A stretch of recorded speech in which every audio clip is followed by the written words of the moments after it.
पता है? अगर नहीं तो वीडियो पूरा देखें।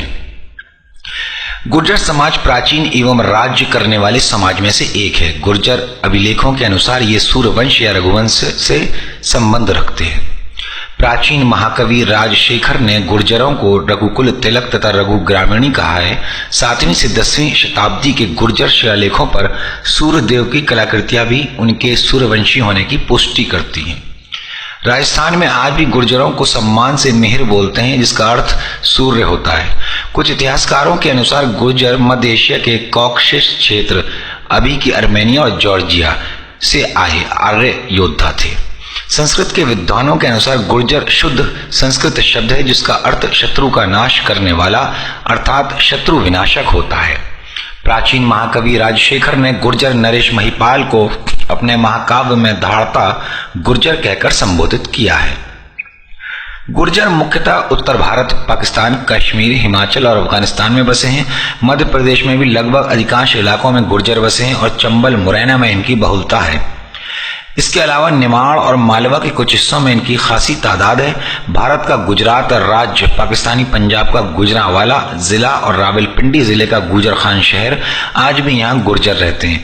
गुर्जर लोग पहले राजस्थान में जोधपुर के आसपास निवास करते थे। इसी कारण लगभग 6वीं सदी के मध्य राजस्थान का अधिकांश भाग गुर्जरना भूमि के नाम से जाना था।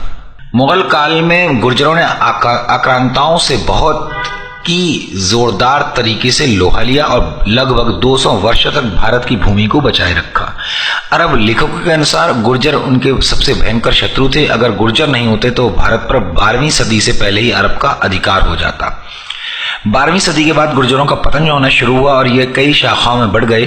गुर्जर समुदाय से अलग अलग हुई जातियां बाद में बहुत प्रभावशाली होकर राजपूत और ब्राह्मणों से में भी जा मिली। बची हुई शाखाएं गुर्जर कबीलों में बदल गई और खेती और पशुपालन का काम करने लगी। कालांतर में लगातार हुए आक्रमण और अत्याचार के चलते गुर्जरों को कई स्थानों पर अपना धर्म बदलकर मुसलमान भी होना पड़ा। उत्तर प्रदेश, हिमाचल और जम्मू कश्मीर में रहने वाले गुर्जरों की स्थिति थोड़ी अलग है। यहाँ हिंदू और मुसलमान दोनों ही गुर्जर देखे जा सकते हैं, जबकि राजस्थान में सारे गुर्जर हिंदू हैं। दूसरी ओर पंजाब में धर्म की रक्षार्थ कुछ गुर्जर सिख भी बने। 6वीं सदी के बाद गुर्जरों ने अपनी सत्ता कायम की। 7वीं से 12वीं सदी में गुर्जर अपने चरम पर थे। गुजरात के भीमपाल और शिववंशज भी गुर्जर ही थे, जिन्होंने अरब आक्रमणकारियों को लगभग 200 साल तक भारतीय सीमा से खदेड़ा। भीनमल गुर्जर साम्राज्य की राजधानी थी। भरूच का साम्राज्य भी गुर्जरों के अधीन था। गुर्जर प्रतिहार वंश की सत्ता कन्नौज से लेकर बिहार, उत्तर प्रदेश, महाराष्ट्र और गुजरात तक फैली थी। मेहर भोज को गुर्जर प्रतिहार वंश का बड़ा शासक माना जाता है और इनकी लड़ाई बंगाल के पाल वंश और दक्षिण भारत के राष्ट्रकूट शासकों से होती रहती थी।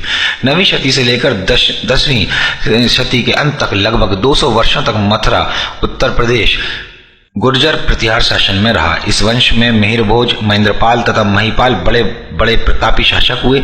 उनके समय में लगभग पूरा उत्तर भारत एक ही शासन के अंतर्गत हो गया था। अधिकतर प्रतिहारी शासक वैष्णव या शैव मत को मानते थे। उस समय के लेखों में उन राजाओं को विष्णु तथा शिव तथा भगवती का भक्त बताया गया और इतिहासकार बताते हैं कि मुगल काल से पहले तक राजस्थान तथा गुजरात गुर्जरता यानी गुर्जरों से रक्षित देश या गुर्जर भूमि के नाम से जाना जाता था।